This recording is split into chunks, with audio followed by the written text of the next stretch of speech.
is a platform that lets you invest right alongside venture capital firms and privately held startups. Early stage venture capital investing has returned more than 21% in the past 30 years. So it has outperformed stocks and bonds in that time.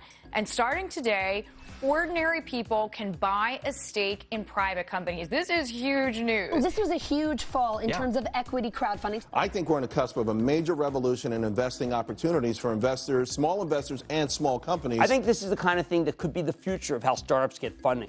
Everyone gets a chance to play. Sounds like a lot of fun. This is a huge deal, especially for SeedInvest, the free online crowdfunding platform that gives investors a chance to invest in extremely well-vetted startups. Up until this fall, individuals like you and I, we could not put our money and become stakeholders or equity stakeholders in a company. But that's all changing now. That's changing. Basically, for the first time, companies can raise up to $50 million from all investors, not just VCs.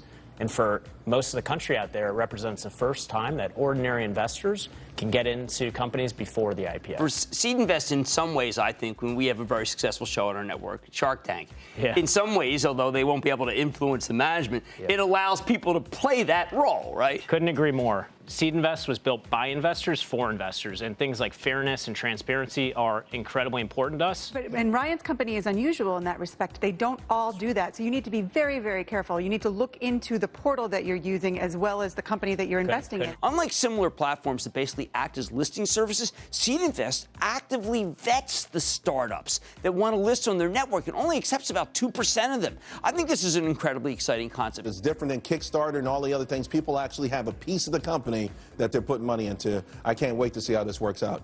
This is a great company to go off the tape for. The way we do business is changing, and I think this is all part of it. Making dreams come true. Absolutely. Those people with these giant yachts that we wish we could be, now we can take a shot and beat them. There's no reason why only wealthy people should be allowed to get in on the ground floor. Absolutely. You said it best, Jim. Thank you very much. Okay, that's Ryan Feit, the co-founder and CEO of SeedInvest. I got to tell you guys, if I were to start over again, I'd give some to the mutual fund to be diversified, and I would love to have been able to give some to this company. Stick with Kramer.